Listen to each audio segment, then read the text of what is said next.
My friend lied to me about being a nurse for 10 years, so I lied to her about her own birthday party. My friend Amy was a nurse during COVID and she's worked really hard, so when her birthday came up, I decided to organize a little party to celebrate her. Amy and I took different career paths in college, and we aren't as close as we once were, but we still kept in touch. I went off to a big state school, while Amy stayed home to study nursing at a university with a strong program. It seemed like a smart choice, and I admired her decision to save money by living at home. Nursing was a tough path, and I was proud of her. We kept in touch through college, with her occasionally visiting me at my school. After we graduated, I moved across the country for grad school, and Amy stayed back in our hometown to begin a nursing residency. My mom, who's also a nurse, said it was a big deal. Amy got into a competitive program at a local hospital, one that only accepts about 10% of applicants. I felt like we were both starting our dream careers, and I was genuinely so happy for her. When the pandemic hit, I tried to check in on her regularly, knowing she was supposedly working in the ICU. She'd tell me all about how difficult it was, how traumatic her workdays could be compared to normal jobs, where a bad day might just mean answering too many emails.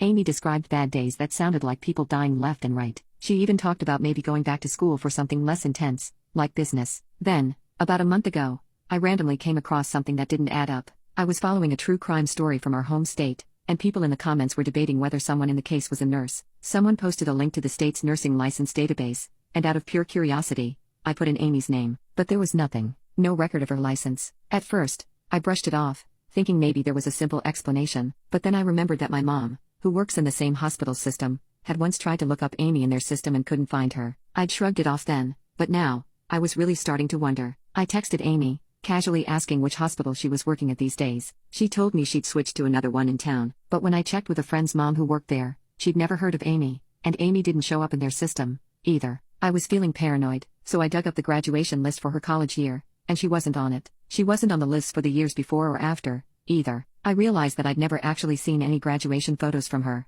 and I started feeling like I'd been completely duped. Finally, I decided to actually track down her workplace, and I found out she's been an office manager at a dental practice for the past 8 years. It's a perfectly respectable job, but it's not nursing. She'd been lying about it to me and, from what I could see, to a lot of other people. I felt hurt, betrayed, and honestly, embarrassed that I hadn't seen it sooner. The birthday party I was planning was in a few days, and now I didn't even want to see her. But at the same time, I'd already invited some of our old friends who still lived nearby, so canceling wasn't really an option. I was mad, but instead of confronting her directly, I decided to be petty. I told Amy that the party was at 8 p.m., when it was actually at 6. The night of the party, everyone showed up, and we had a great time celebrating. Without her, around 7:30, she started texting, saying she was on her way and couldn't wait to see everyone. I felt a strange sense of satisfaction, knowing she was about to walk into her own birthday party late, after everyone had already been there for hours. When Amy finally walked in a little after 8, she looked so confused. Everyone awkwardly greeted her, and she tried to laugh it off, but she could tell something was off. She kept asking why I didn't tell her to come earlier,